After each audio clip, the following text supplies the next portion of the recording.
A big thing of mine is collaboration in business, Mhm.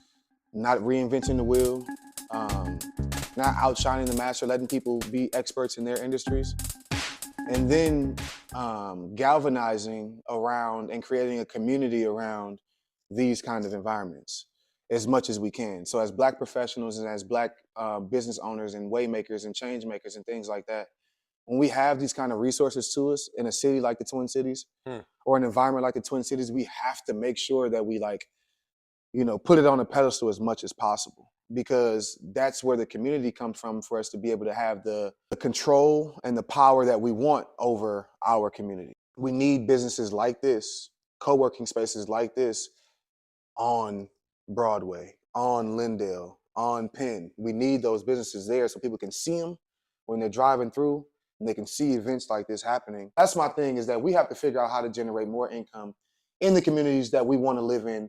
And because you find that community in Atlanta, you find that community in Houston, in Chicago, in DC. You find those communities where you have thriving Black communities that aren't just the hood. You know what I mean? Where you have to worry about locking your doors when you go to. You have thriving Black communities with Black professionals that live and work and do business in that same community. And if it's possible there, then it's possible here. Hmm. But we just don't have it. Yeah, I think I've seen some of the same thing in Birmingham, Alabama. My Yeah. mom lives down there now, and Yep. my uncle's lived there for over 30 years. And I didn't spend much time until my mom moved down there. And I went down there.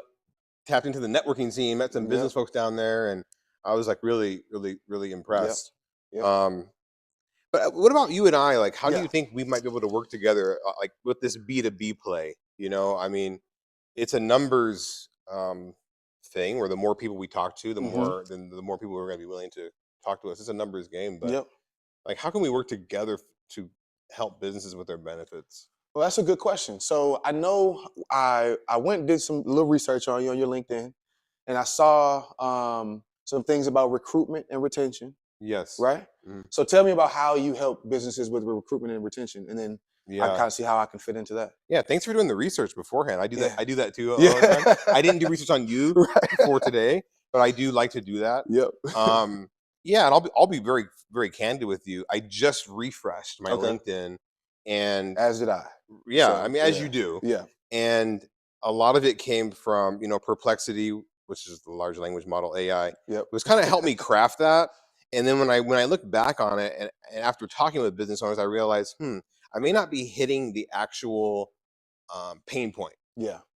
if you will, because the pain point really isn't just retention Yeah. or that sort of thing, which it is, but it's also like if you're a business owner and you got 12 employees, let's say that's your size, Mm-hmm. you're under 20 employees, yeah, you might be worried about some of your key people like leaving, Mm-hmm. but I think right now what you might be more worried about is, hey, I have $20,000 left at the end of the year, Mm-hmm. and my accountant's telling me to buy equipment or Yeah. donate it or put it in a 401k. But what I'm offering, and I think you offer too, Mm-hmm. is to be able to put this money in an IUL Mm-hmm. that the company pays for. It could be for yourself because you're the number one employee as the owner, and then you only pay tax on that once. Right. The pain point, like we know, is the bottom line. And so the products that I align myself with don't affect the company's bottom line. And I did that strategically to be able to, because how can I do this and that while accomplishing this? And what I mean by that is, as an employer, how can I attract and retain top talent, make a profit without negatively affecting my bottom line? Mm-hmm. You know what I'm saying? How can we do all three? Mm-hmm. And I think you and I, if we can figure out a way to get business owners in one place at a time, in a group, to be able to speak to them all at one time to talk about, not only the importance of having a top tier benefits package, because the bottom line is, if you have two job opportunities and one is protecting you more, but the income is a little bit close, then you're probably going to go with the job that's protecting you more. If the income's the same, then you know for a fact that you're going to go with the job that's protecting you more and protecting your family more. And so that's my big thing is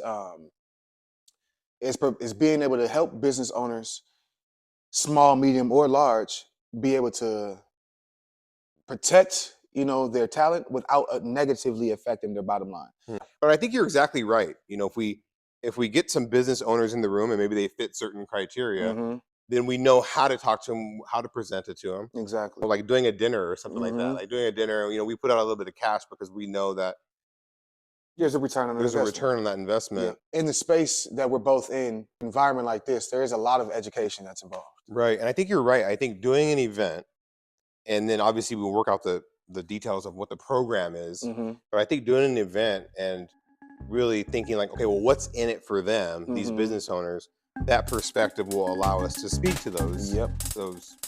pain points, if you will.